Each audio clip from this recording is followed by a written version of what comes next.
Philadelphia has a real gem in its harbor, a rare and unique piece of history, the USS Olympia.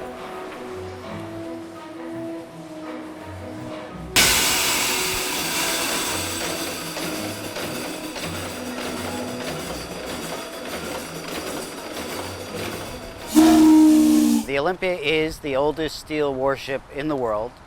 It is a symbol and the only surviving piece of America's coming to power. It was the ship that brought the unknown soldier from World War I back to the U.S. and was chosen for that because it was the most famous ship in the world, or at least in the U.S. Navy at that time.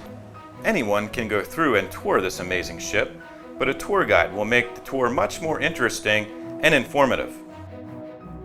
So this is one of the 5-inch guns on board the Olympia, and we occasionally do gun drills. It would have taken a 6-man crew to man this gun in combat.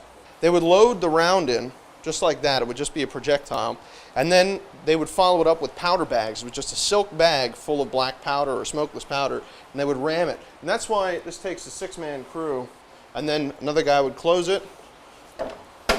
Gun captain would order the coordinates and fire the weapon. The recoil would be about 3 feet for this gun. And this ship was famous for rolling.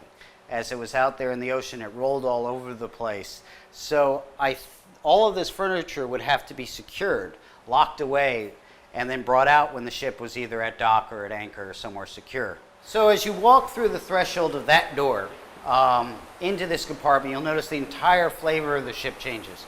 The decks are no longer pretty and varnished, they're painted red. The walls aren't wood, they're steel. Right here we have the ship's original machine shop. So you're sharing your living space with basically a tool factory. And I had absolutely no idea that there's a museum over there. I had no idea that you could go on these ships. You go inside and you see how people have lived and defended the country, and then you come up here and say, wow, this is just absolutely great. You can't believe, that something with such a tarnish can actually sit on the water. So it's amazing. I would recommend for anybody to come here, take a look at it, get a sense of history. The Olympia is worth seeing because she's absolutely unique of an era. There never was another ship like this. There never will be another ship like this, and it's the only surviving ship from this era. From Philadelphia, this is Eric Spar.